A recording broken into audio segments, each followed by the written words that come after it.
Yang terakhir, yang ke-20, berapa baik kita mengenal diri kita. Artinya, kita tidak munafik. Selain mengenal Kristus, kita harus mengenal diri kita sendiri. 1 Korintus 13 ayat 12. Karena sekarang kita melihat di dalam cermin satu gambaran yang samar-samar. Tapi nanti kita akan melihat muka dengan muka. Sekarang kita hanya mengenal dengan tidak sempurna. Tapi nanti kita akan mengenal dengan sempurna seperti kita sendiri dikenal. Saudaraku, kita perlu mengakui kekurangan kita. Kita perlu disadarkan bahwasanya ada hal-hal di mana kita perlu bertobat dan berubah. Kebebasan tidak akan terjadi sebelum kita sadar kita butuh bertobat. Kita harus bisa melihat apa yang Tuhan lihat dalam kita dan kita akui dengan jujur, ya Tuhan, memang aku masih marah, memang aku masih ini, masih itu. Biarlah ujian-ujian waktu yang berlalu ataupun tekanan kehidupan bukan mengeraskan hati kita, tapi melembutkan hati kita. Menyiapkan kita untuk mampu mendengar, mampu melihat apa yang selama ini kita tidak bersedia dengar, tidak bersedia lihat, tidak bersedia kita terima. Tapi sekarang kita mau bersedia diubahkan oleh terang Tuhan.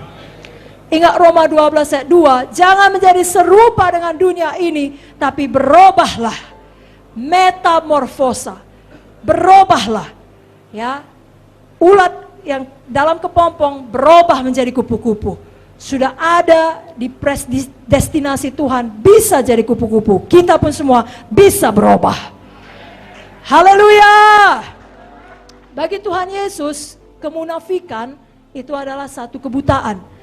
Matius 7 ayat 1-5, jangan kamu menghakimi supaya kamu tidak dihakimi. Penghakiman yang kamu pakai untuk menghakimi akan dihakimkan kepadamu. Ukuran yang kamu pakai untuk mengukur akan diukurkan kepadamu.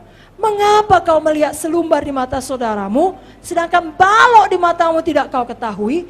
Bagaimana kau dapat berkata kepada saudaramu, biar aku mengeluarkan selumbar itu dari matamu, padahal ada balok dalam matamu. Hai orang munafik, keluarkanlah dahulu balok dari matamu, kau akan melihat dengan jelas untuk mengeluarkan selumbar itu dari mata saudaramu.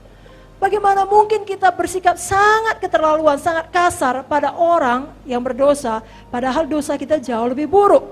Jangan demikian saudaraku, itu artinya masih ada kemunafikan. Kita tidak dapat melihat diri kita sendiri, ada balok. Yeremia 17 ayat 9 berkata, betapa liciknya hati, lebih licik dari segala sesuatu. Hatinya sudah membatu, siapakah yang mengetahuinya? Mari kita izinkan seluruh hati kita diselidiki oleh Tuhan. Kan itu yang sering kita nyanyikan. Selidiki aku. Amin saudara. Lihat hatiku. Mazmur 11 ayat 4. Tuhan ada dalam bait yang kudus. Tuhan tahtanya di sorga. Namun matanya mengamat-amati. Sorot matanya menguji anak-anak manusia. Amsal 20 ayat 27. Roh manusia adalah pelita Tuhan yang menyelidiki seluruh lubuk hatinya. Jadi Tuhan mengenal kita.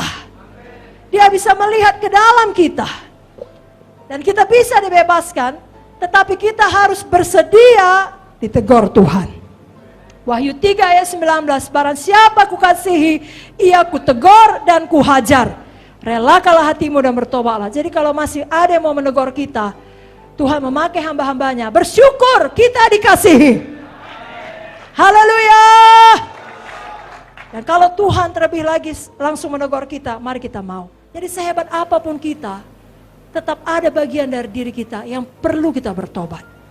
Biar kita tidak munafik, kita akui, dan kita berubah, kita terus bertumbuh. Roma 8 ayat 29 mengatakan, semua orang yang dipilih dari semula, ditentukannya dari semula, untuk menjadi serupa dengan gambaran anaknya Yesus, supaya ia anaknya itu menjadi sulung di antara banyak saudara, menjadi seperti kau Yesus. Kehidupan Yesus Zoe dinyatakan dalam hidup kita. Adakah saudara diberkati?